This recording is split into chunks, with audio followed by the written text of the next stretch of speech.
Hace 150 años, Corning Incorporated, con sede en Corning, Nueva York, comenzó a fabricar vidrio.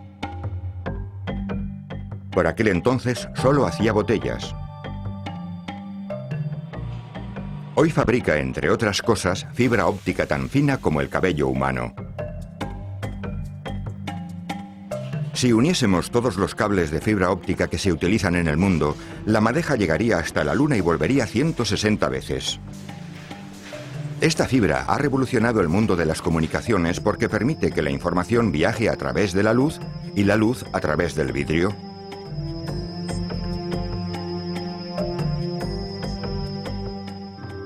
Podemos comprobar las propiedades de la fibra óptica con un sencillo experimento.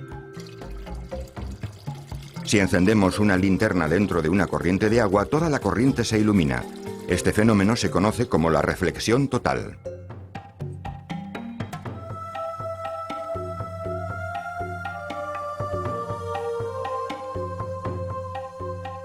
La fibra óptica atrapa la luz en el núcleo del filamento de vidrio y se propaga mediante sucesivas reflexiones al incidir sobre las superficies de separación entre el núcleo y la cubierta. Periódicamente se intercalan amplificadores, también de vidrio, que regeneran la señal. La fibra óptica es tan eficaz en el transporte de señales que 114 gramos de cable de fibra óptica transportan la misma cantidad de información que 33 toneladas de cable de cobre. La fibra óptica está hecha del mismo material, aunque mucho más puro que las botellas y los vasos que utilizamos para beber. Del mismo material que tenemos en las ventanas.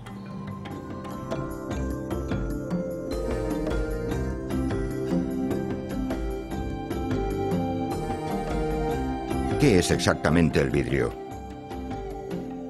Tiene algunas de las propiedades de los líquidos y de los sólidos, pero en realidad no es ni lo uno ni lo otro. Es muy duro y al mismo tiempo completamente translúcido. Podemos explicar mejor sus propiedades desde su composición molecular. Las moléculas de los sólidos están fijas en lo que llamamos una red cristalina. Las de los líquidos están ordenadas pero no fijas, y las del cristal están fijas pero no ordenadas. Llamamos vidrio a la materia compuesta por sílice, sosa y ceniza fundidas y enfriadas, cuyas moléculas están fijas pero no siguen ningún orden. Estos compuestos reciben el nombre de sólidos amorfos. Otra propiedad de algunos tipos de vidrio es la transparencia, es decir, permite el paso de la luz en lugar de reflejarla.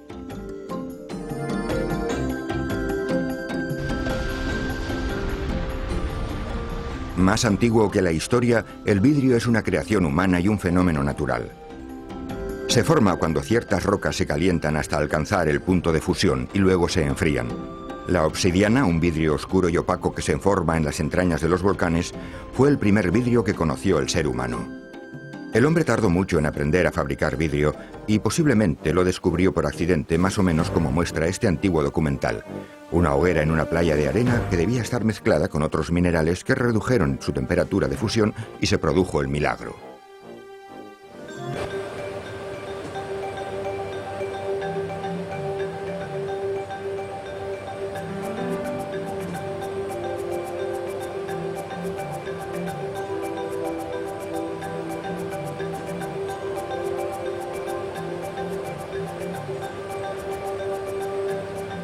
Al aplicar un poco de presión en la caña del vidriero, el calor del cristal y la presión de la boca o del diafragma hacen que el aire se expanda.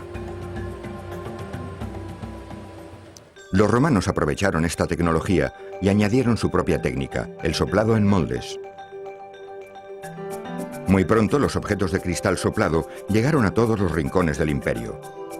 Los romanos no tardaron en aprender a hacer transparente el vidrio opaco después de que un artesano de Alejandría descubriera que bastaba añadir óxido de manganeso para aclararlo. El vidrio se convirtió muy pronto en algo más que un simple objeto decorativo. Las lupas y lentes de aumento permitieron ver los lugares más remotos del universo y las partes más pequeñas de nuestro cuerpo, y convertirían así el vidrio en un material imprescindible. La Kokomo Opalescent Glass, en Indiana, produce cristal en más de 28.000 colores distintos con las mismas técnicas que se utilizaban hace más de 100 años. Lo primero que hacemos es preparar las cubas. Se llenan con los componentes principales, es decir, sílice y sosa, molidos a la piedra en los hilos. Luego añadimos óxidos metálicos para conseguir los distintos colores que necesitamos y después los mezclamos.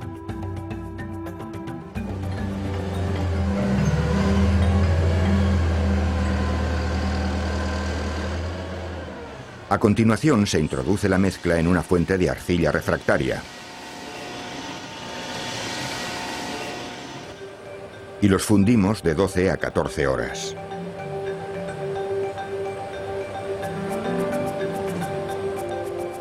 Una vez fundidos, se distribuyen los colores en la mesa de mezclas.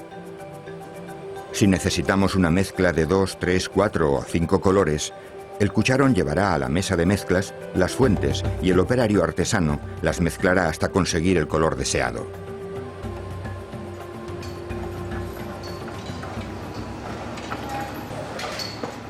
Luego se coloca la mezcla en el rodillo y posteriormente va a la mesa. En este punto, el cristal tiene la textura del caramelo líquido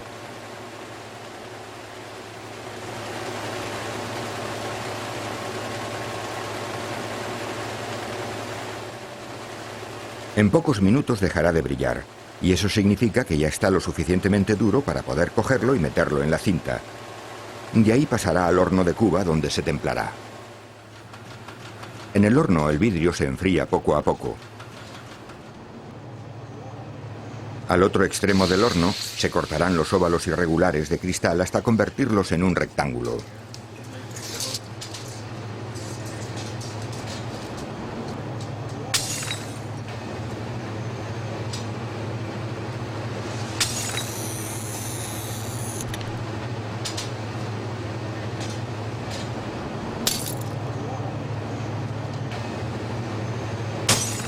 Luego se empaquetan y se envían al cliente. La amplia variedad de colores que fabrican hizo que a principios del siglo XX muchos artistas del cristal, como Louis Comfort Tiffany, el vidrio de colores o transparente comenzó a utilizarse en las ventanas de algunos edificios públicos y particulares alrededor del año 1000 después de Cristo.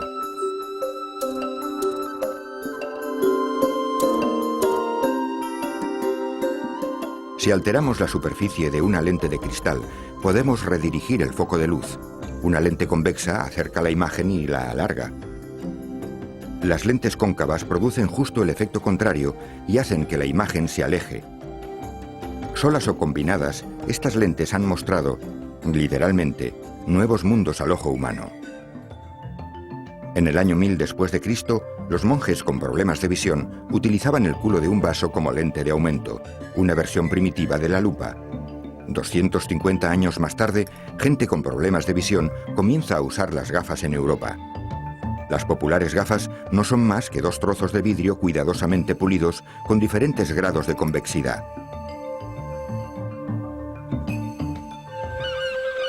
Mientras algunos científicos dedicaban sus esfuerzos a ampliar nuestro conocimiento del mundo a través de las lentes, otros las utilizaban para hacer de él un lugar más seguro. Los primeros faros no eran más que hogueras en lo alto de pedestales o colgadas de un gancho a merced del viento y la lluvia. El vidrio permitió a los fareros resguardar la luz sin ocultarla. También descubrieron que si ponían un espejo curvado detrás de la vela, el espejo reflejaba la llama y aumentaba la intensidad del haz de luz. Poco después, las lentes Fresnel, diseñadas para aumentar la intensidad de las lámparas de uso doméstico, iluminaban miles de hogares. Se colocaba una pantalla poliédrica alrededor de la llama. Las lentes circulares recogían la luz y la proyectaban en un único y potente haz. El vidrio proyectaba la luz y la luz transportaba información a muchos kilómetros de distancia. En Waterford, Irlanda, se unieron funcionalidad y arte. Aquellos hábiles artesanos consiguieron hacer a mano resplandecientes jarrones y copas de vidrio de plomo, el famoso cristal. En 1674, el fabricante de vidrio George Ravencroft patentó un método de fabricación de cristal de alta calidad al utilizar protóxido en lugar de potasa. Para que el vidrio sea cristal, un 30% debe ser protóxido. Algunos cristales de alta calidad sobrepasan el 50%. El resultado es un cristal muy brillante que soporta muy bien el tallado. El protóxido también reduce la temperatura de fusión, lo que aumenta la ductibilidad del cristal.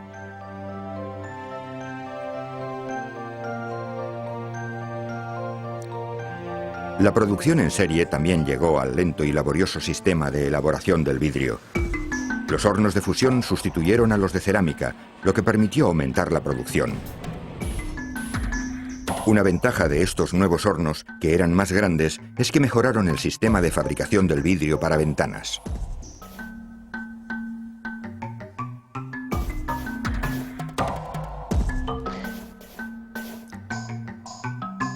Durante siglos se había utilizado el método de colado o soplado de cilindros para fabricar vidrio plano.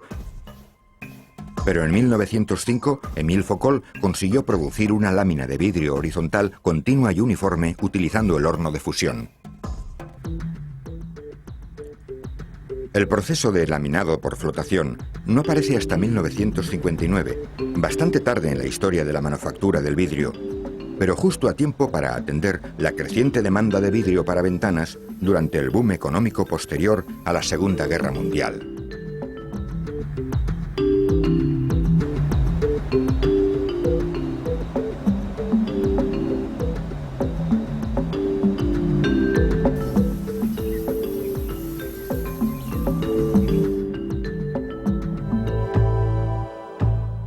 Cuando Thomas Edison estaba experimentando con sus lámparas incandescentes, acudió a la Corning Company a preguntar si podían hacer unas campanillas de vidrio soplado al vacío con rosca en las que colocar los filamentos incandescentes.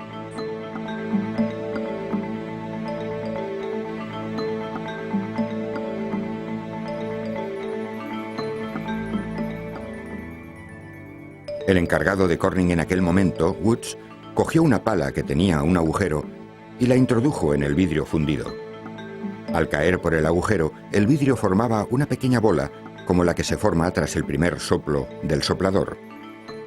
A Woods se le ocurrió una idea: crear una máquina que pusiera la cinta de vidrio en un orificio con un molde debajo, que inyectara así el aire y produjera en serie bombillas perfectas. Construyó uno de los inventos más ingeniosos en la historia de la producción del vidrio, la máquina de cinta, que desde su introducción en 1922 apenas ha sido modificada. Las máquinas de cinta más rápidas producen 2000 bombillas por minuto. Muy pronto el cable de cobre llevó la electricidad a hogares y empresas. Una vez más, el vidrio se hacía imprescindible. Las conexiones de cable expuestas se protegían del medio cubriéndolas con campanas aislantes, normalmente de vidrio, por ser un mal conductor de la electricidad e impermeable al agua. Mientras Edison experimentaba con su lámpara, otro inventor, Michael Owens, se esforzaba en crear una máquina automática de hacer botellas.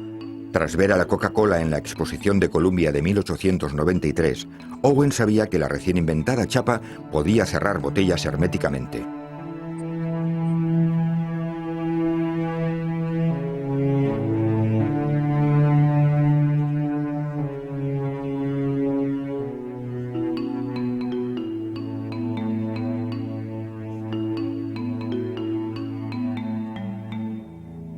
Antes de Owens, la mayoría de las botellas se hacían artesanalmente, soplando el cristal en moldes con todo tipo de formas caprichosas. La máquina de Owens, con sus 20 toneladas de peso, succionaba el cristal fundido hacia el interior de los moldes idénticos en forma de botella. Otros inventores perfeccionaron la máquina para que la gravedad sustituyera a la succión.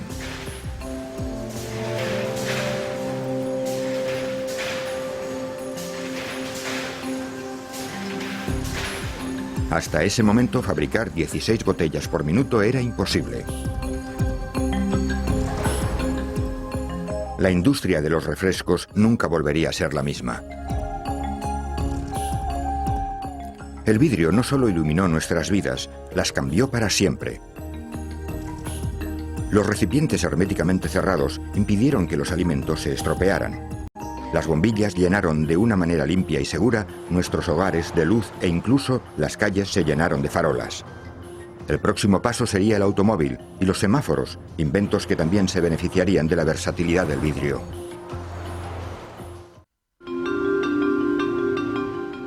Las ciudades de hoy son ciudades de cristal.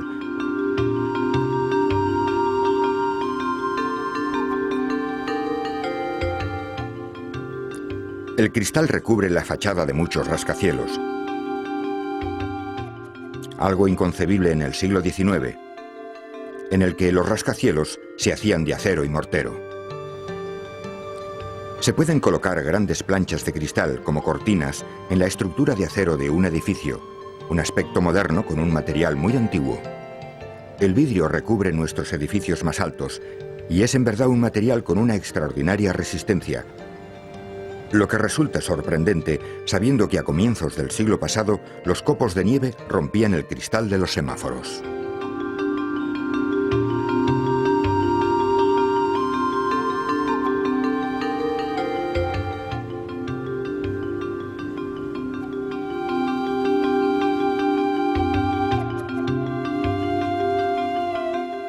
Mientras intentaban fabricar un cristal rojo mejor, los de la Corning inventaron un tipo de vidrio nuevo. El vidrio potásico, capaz de soportar variaciones de temperatura extremas. Lo llamaron Pyrex.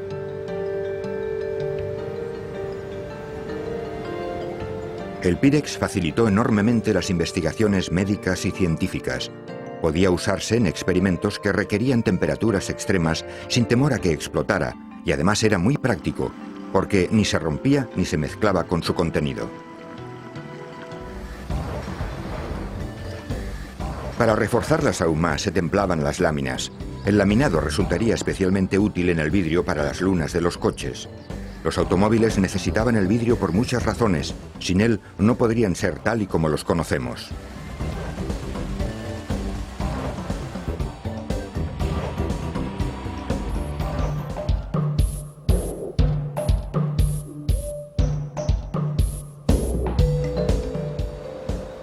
La dureza del vidrio de las lunas ayuda a mantener la estructura del vehículo en caso de colisión, y lo que es más, el proceso de laminado evita que los cristales rotos se conviertan en peligrosos proyectiles. Se somete a un alisado continuo en un doble rodillo laminador y se trata con calor para que, en caso de impacto, se haga añicos lo más pequeños posible, pero sin fragmentarse. Otro invento revolucionario del siglo XX traería la era dorada del cristal. La televisión necesitaba de unos componentes de cristal con un diseño especial. El tubo de rayos catódicos y la pantalla en la que proyecta la imagen. Estos largos tubos al vacío son muy parecidos a las bombillas, solo que más difíciles de fabricar por su forma y tamaño.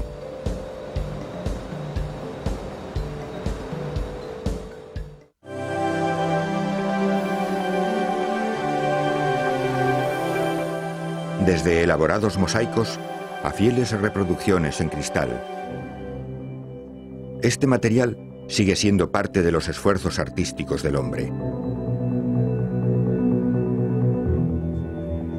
Pero el futuro del vidrio va más allá de sus aplicaciones artísticas.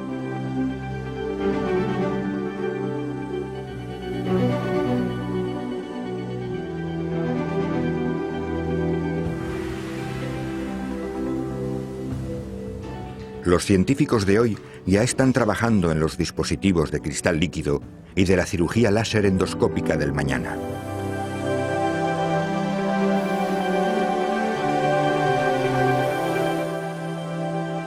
Al principio, los telescopios nos permitieron ver el universo. Hoy el vidrio nos ayuda a llegar al espacio y aquí en la Tierra contribuye a mejorar la medicina más allá de los logros del microscopio.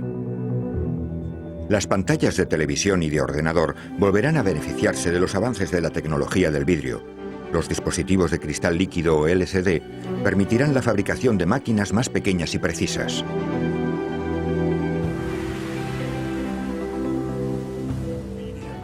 De la pantalla del ordenador pasamos a la armamentística, a un cristal cerámico híbrido que se utiliza en las cabezas de los misiles guiados por radar. Este cristal cerámico no solo es muy resistente al calor, también es invisible al radar y además no interfiere con las señales guía del radar interno del misil. Otras aplicaciones del cristal tienen que ver con su transparencia que permite el paso de la luz o lo impide a voluntad del usuario.